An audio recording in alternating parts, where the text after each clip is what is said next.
안녕하십니까. 대수촌 회원 여러분, 그동안 어려운 상황 속에서도 잘 지내셨는지요? 저는 대수촌 회원 박상훈 시몬입니다. 제가 오늘 말씀드릴 주제는 자유 대한민국을 수호하기 위해서 보수 언론이 해야 할 사명은 무엇인가? 이것에 대해서 한번 같이 생각해 보는 시간을 갖도록 하겠습니다. 대한민국은 민주주의 제도 하에 의해서 국민의 직접 선거에 의해서 선출된 그런 대통령이 대한민국의 건국의 정당성, 건국의 정체성을 부정하는 역주행을 서슴지 않고 함으로써 너무 국민들을 혼란 속에 빠뜨리고 있습니다. 잘 아시는 것처럼 이영희를 존경하고 신영복을 존경하고 윤희상을 정복하고 또는 김원봉을 존경한다고 하는 말들을 하면서 대한민국의 그 자유민주주의를 지키려는 수호가 있는지 매우 의심스러운 바가 있었습니다. 그런 가운데 그는 북한이 핵무기를 가지고 시시탐탐 우리를 위협하고 있음에도 불구하고 그러한 독재 정권이 엄연히 존재함에도 불구하고 양국 간의 종전선언을 통해서 평화협정을 맺어야 한다는 등 매우 위험천만한 국정 철학을 내비쳤습니다.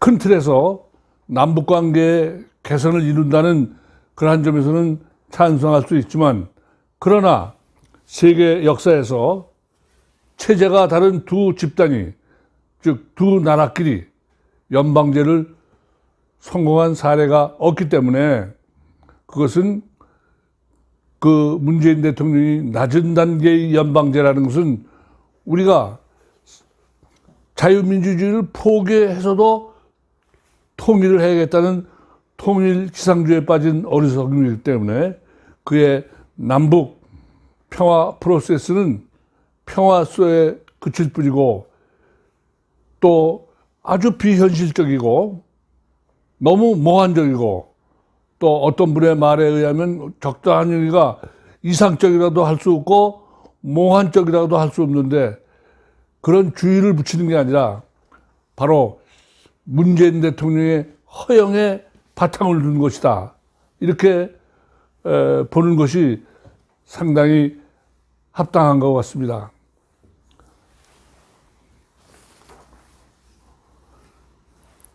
정욱현 사재단은 지금까지 강정 마을의 해군 기지를 설치를 반대하고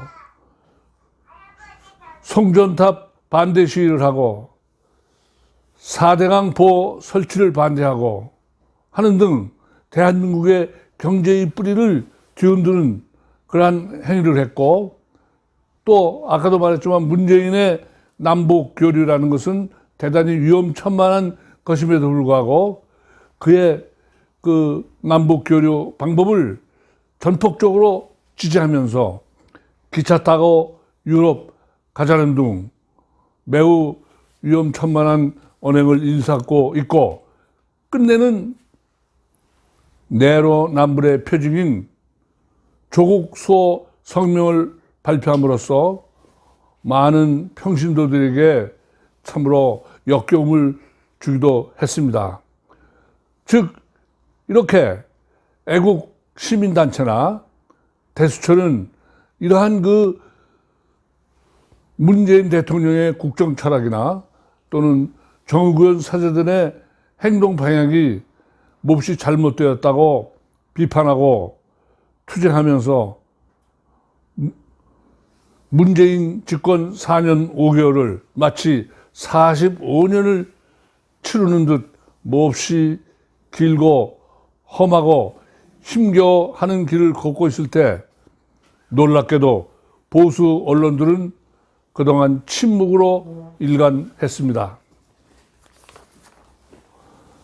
그러던 채 문재인 집권 4년 5개월, 다시 말해서 2021년 5월 11일 조선일보에서는 논설위원 김태훈 논설위원이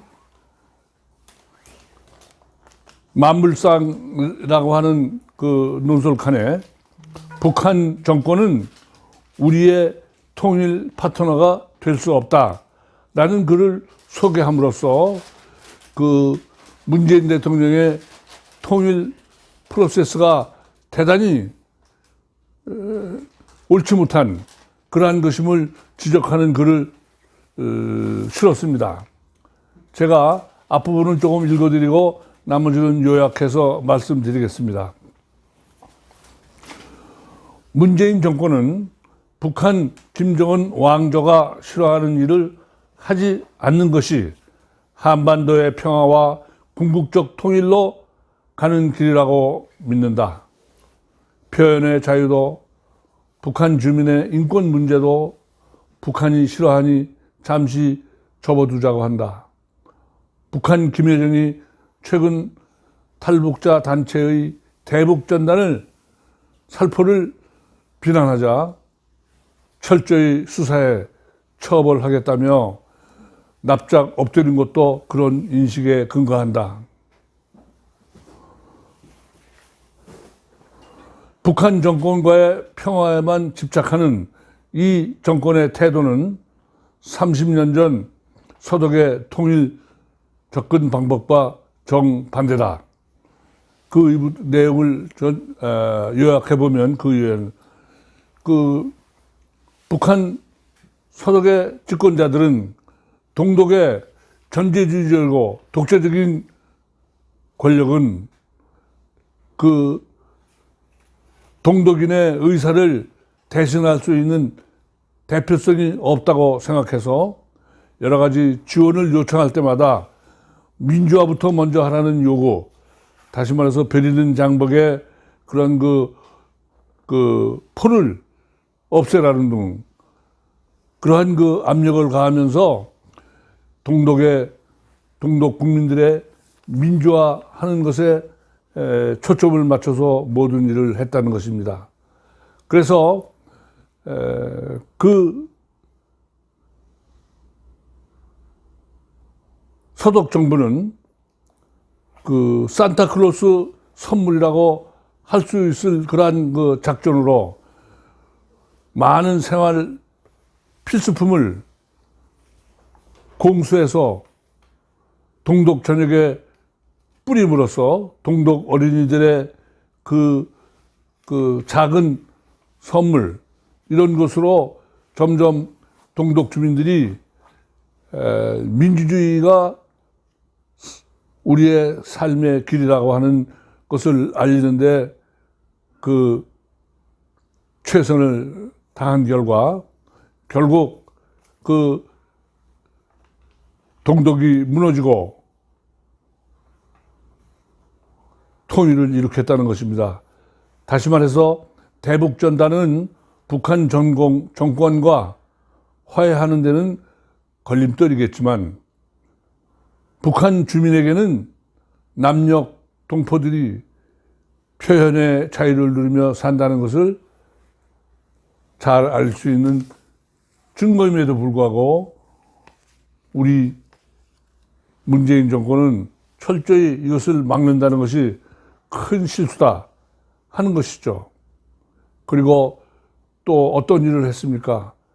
자유를 찾아서 그 탈북한 그 주민을 김정은, 김여정의 눈치를 보느라고 그대로 판문점을 통해서 북쪽에 보내는 너무나도 비인권적인 행위를 서슴지 않았습니다. 그러므로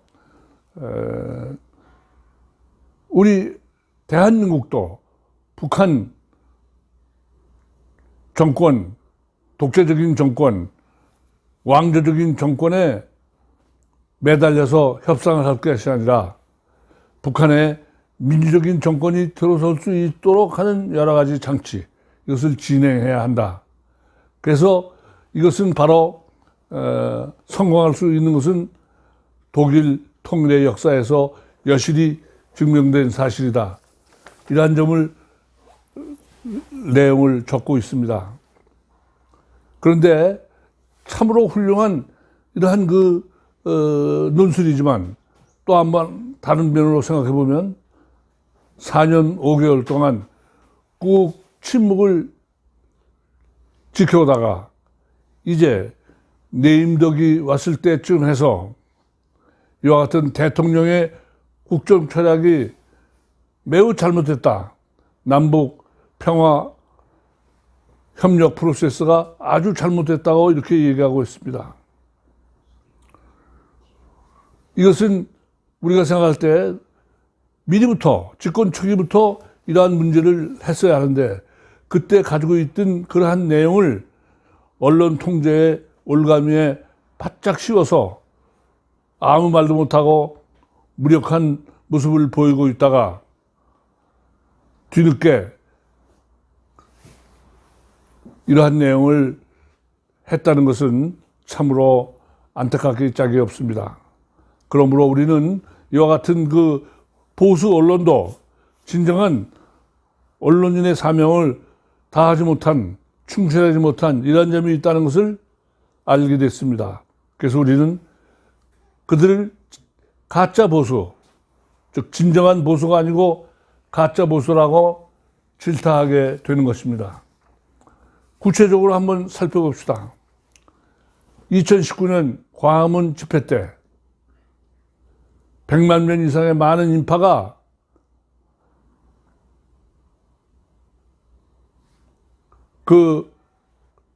문재인의 실정에 대해서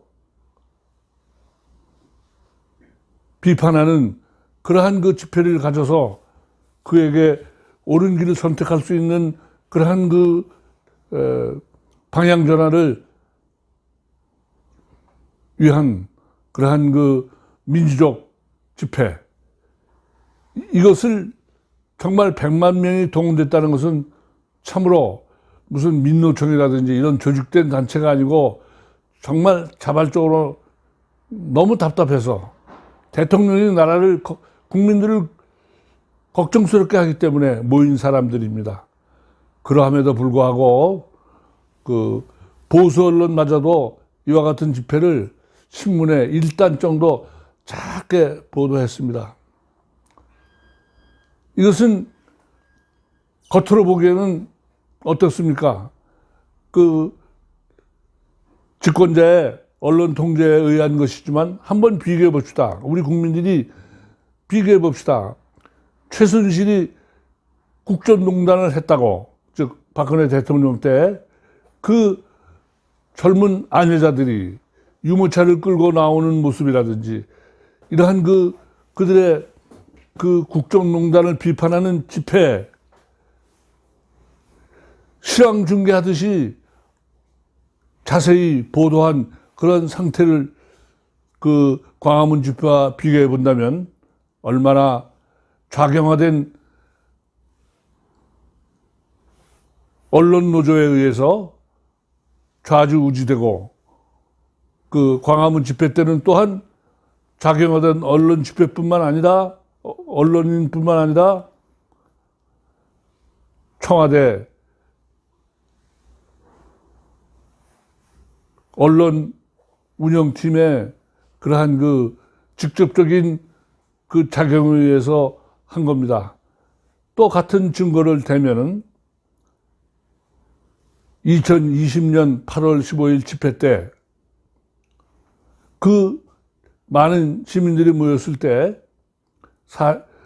TV 조선의 9시 뉴스 앵커가 말하기를 바로 8.15 집회 때 당일날 거기에 모인 사람들 때문에 코로나가 많이 번졌다고 이렇게 거짓말을 했습니다. 그러나 사실은 그 전에 연휴가 있었기 때문에 일부러 정부에서 많은 젊은이들에게 여행을 가게끔 유도하고 이렇게 했기 때문에 거리 두기를 지키지 않으면서 했기 때문에 그 3, 4일 후에 코로나가 만연됐는데 마치 당일날 광화문에 모인 시민들 때문에 했다고 말을 했을 때는 그것은 자기 생각이 아닐 겁니다. 그것은 어디까지나 그 청와대 언론 정책에 의해서 그대로 따라 한 것뿐인데, 그 후에 그러면은 자기들이 참 우리가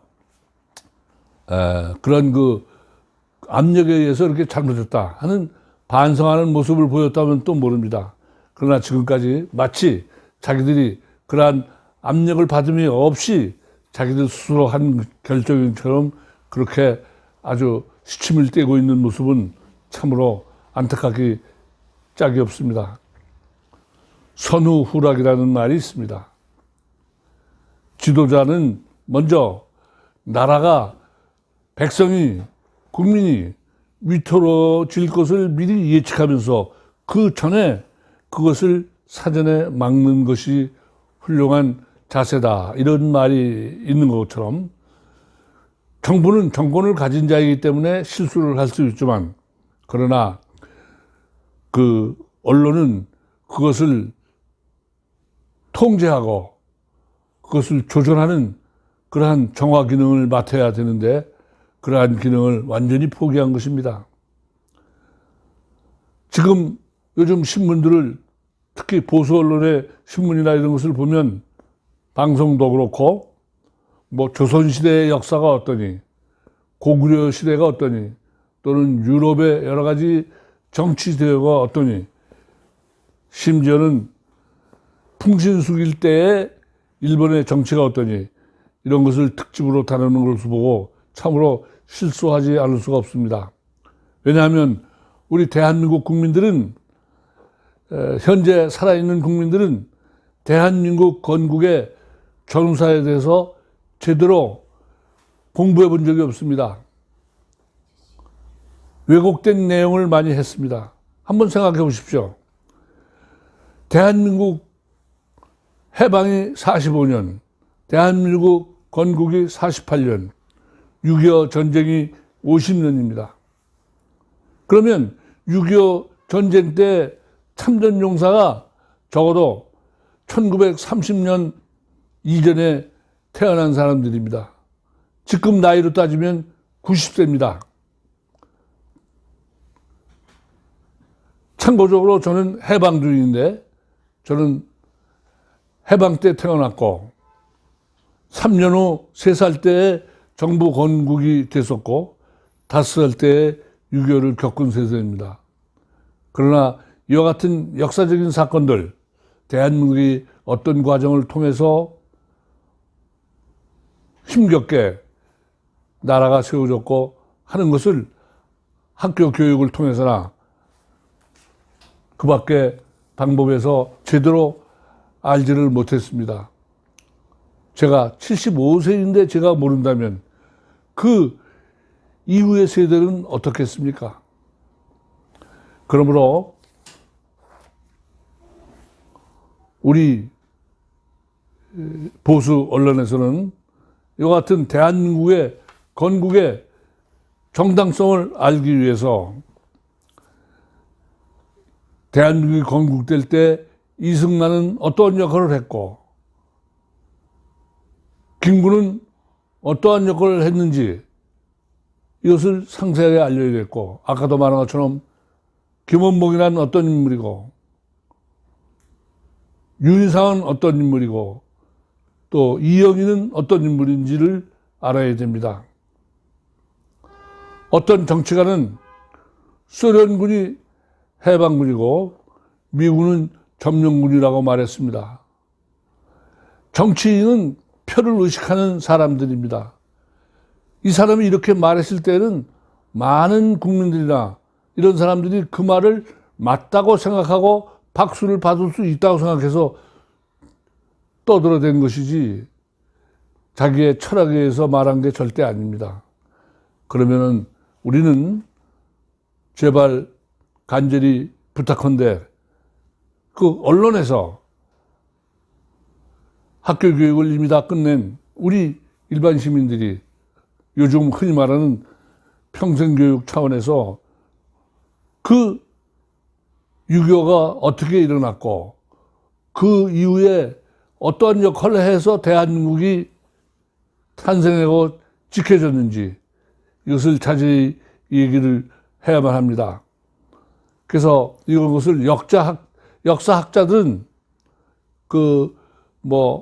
역사를 평가하는데 몇십 년이 걸려야지만 가능하다고 하는 것으로 실제로 반응을 하지 않았고, 오히려 이런 많은 그 당시의 팩트는 아마 신문사에 많이 있을 겁니다.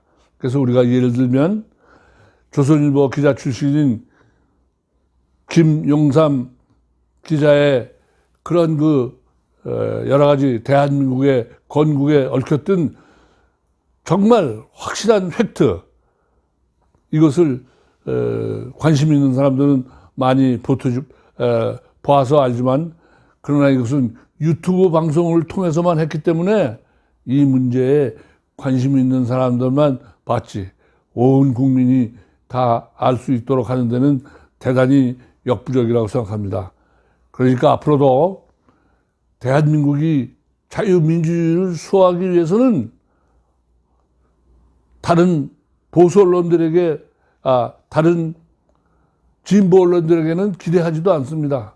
그러나 보수 언론은 그와 같은 사명감을 가지고 대한민국을 지켜야 한다는 사명감을 가지고 누구의 지시에, 누구의 간섭에 좌우되지 않는 바른 대한민국의 정체성을 알리는데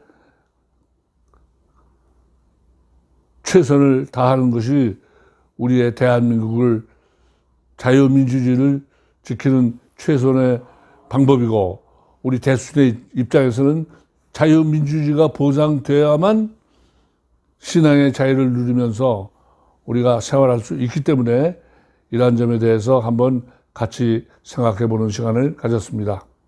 감사합니다.